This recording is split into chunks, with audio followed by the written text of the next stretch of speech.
नमस्कार, आप जुड़ चुके हैं खबर 24 आवर के साथ और इस वक्त मेरे साथ पूर्व प्रत्याशी धर्मपुर के और समाज सेवी योगेंद्र सिंह चौहान जी मौजूद हैं। जी हाँ, उत्तराखंड में जिस तरीके से कई मुद्दे यहाँ पर चल रहे हैं, चाहे वो वक्फ बोर्ड का मुद्दा हो, चाहे वो महंगाई का मुद्दा हो, उनको लेकर जानते हैं आखिर योगेंद्र सिंह चौहान जी का क्या कुछ कहना है। सर, बढ़ती महंगाई को लेकर क्या कुछ कहेंगे आप?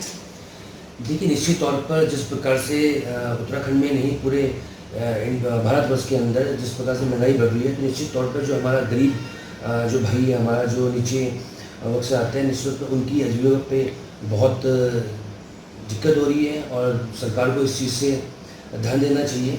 और मैं तो एक बात और बताना चाहूँगा कि आपके चैनल के माध्यम से जिस प्रकार से मोदी सरकार कह रही है कि हम लोगों को फ्री राशन दे रहे हैं, ये सब चीज़ें कर रहे हैं।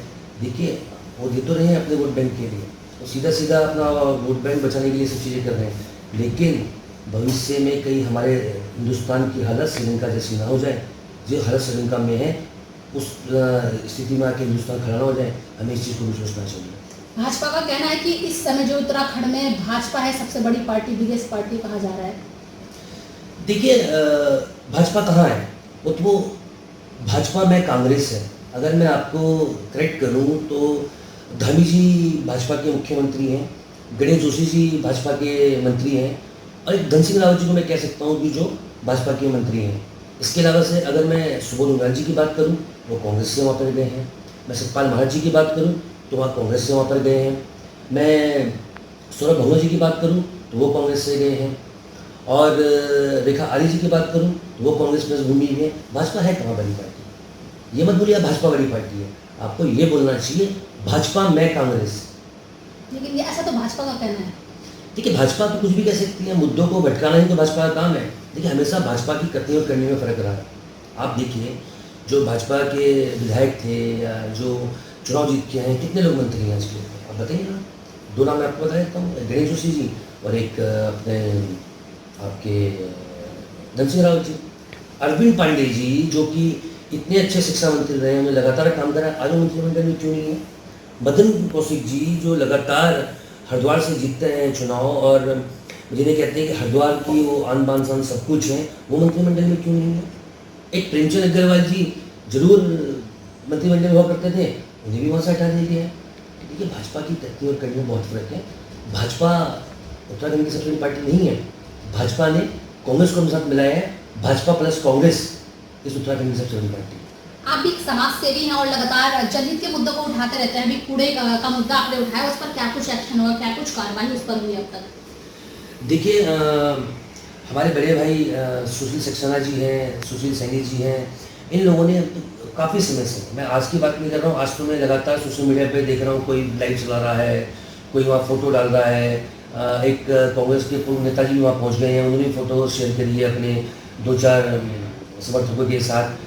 देखिए, जो जिस लड़ाई को लड़ता है, जो उस लड़ाई के लिए कार्य कर रहा है, क्षेत्र के लिए कार्य कर रहा है, मेरा मानना है कि उस चीज़ का फ़ायदा भी उसे मिलना चाहिए। ये समिति के माध्यम से ये लोग पिछले कई साल से, मैं कहता हूँ कि लगातार इन्होंने घर घर जाके वहाँ पे स्टिकर चिपकाए हैं, लोगों को जागरूक करा है और लोगों को बताया है कि इससे नुकसान क्या क्या हो रहा है। भाई, बदबू यहाँ पे फैल रही है, भाई गर्मी के टाइम पे डेंगू की समस्या वहाँ पर है, और जो वहाँ पे लोग घूम रहे हैं जिन्हें अस्थमा वगैरह है, उनके लिए दिक्कत की बात है।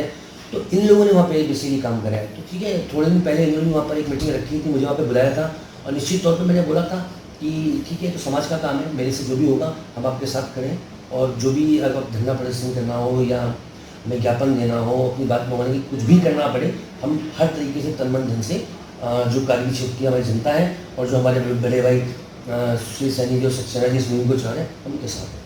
हाँ योगेंद्र जी, अभी आप देख रहे हैं वक्फ बिल का जो मुद्दा है अभी वो पास हो चुका है, लेकिन आप इसको किस नज़रिए से देखते हैं, क्या नज़रिया है? देखिए, देश का माहौल खराब करने के लिए, देश के लोगों को मुद्दों से भटकाने के लिए ये भाजपा की साजिश है। मैं आपके चैनल के माध्यम से मोदी जी से पूछना चाहता हूँ कि आप 3 तलाक का जो बिल है वो लेके आए, आपने पास कराया, आप ऑफिशियली आंकड़ा जो है डाल दीजिए कि उस 3 तलाक से कितनी मुस्लिम बहनों को फ़ायदा हुआ है। ऐसा कहा जा रहा है कि मुसलमानों की सुरक्षा के लिए लाया गया बिल है। देखिए, ये तो वक्त की गत में है, वक्त बताएगा कि मुसलमानों की सुरक्षा होगी या इस चीज़ का मुसलमानों को नुकसान होगा। तो मेरा मानना है कि कभी जो चीज़ें चल रही होती हैं उसमें ज़्यादा छेड़छाड़ करना वक्त के हिसाब से ठीक नहीं होता। आप देखिए आज के तो महंगाई का मुद्दा कहाँ है, पेट्रोल के दाम बढ़ गए, वो मुद्दा कहाँ है, आज की डेट में बच्चों के लिए जो स्कूल में किताबें हैं वो कहाँ है। यूपी जैसे प्रदेश के अंदर जो सबसे बड़ा प्रदेश है हिंदुस्तान का, वहाँ पे 2018 से शिक्षा एक्ट है। हमारे उत्तराखंड में शिक्षा एक्ट क्यों नहीं है? क्यों एनसीईआरटी के हिसाब से यहाँ पे स्कूलों द्वारा जो किताबें उपलब्ध कराई क्यों नहीं जाती हैं?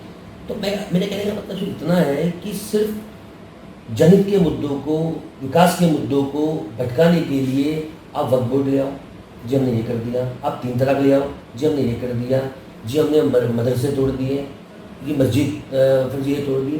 तो देश का माहौल ख़राब करने के लिए, मुद्दों से भटकाने के लिए लाया गया बिल है। इसके बारे में मैं कुछ नहीं बोलना चाहूँगा, इतना ही बोल पाऊँगा। जी योगेंद्र जी, अभी आपको कहाँ देखना है राजनीति में, कहाँ देखा जाएगा आपको आने वाले समय में? देखिए, आपको पता है कि मैं एक सामाजिक कार्यकर्ता हूँ। राजनीति हम समाज के लिए करते हैं और निश्चित तौर पर समाज हमारे लिए सर्वोपरि है।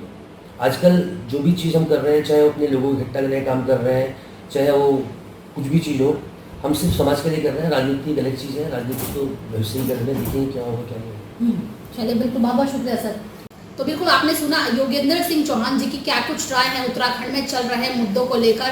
उन्होंने जो है हमारे सवालों के 2 टूक यहाँ पर जवाब दिए हैं। और राजनीति की अगर बात करें तो उन्होंने कहा कि सबसे पहले जो है राजनीति में जनता की सर्वोपरि सेवा जो है उनका करना यहाँ पर फर्ज है। और जिस तरीके से उन्होंने एक बात कही यहाँ पर जो है एक्ट लागू होना चाहिए शिक्षा को लेकर, तो बिल्कुल सरकार को इस एक्ट के बारे में भी सोचना चाहिए, क्योंकि जिस तरीके से स्कूलों की मनमानी लगातार यहाँ पर चल रही है, तो ऐसे में जो है सरकार को इसके खिलाफ जो है एक एक्ट यहाँ पर जो है लाना चाहिए।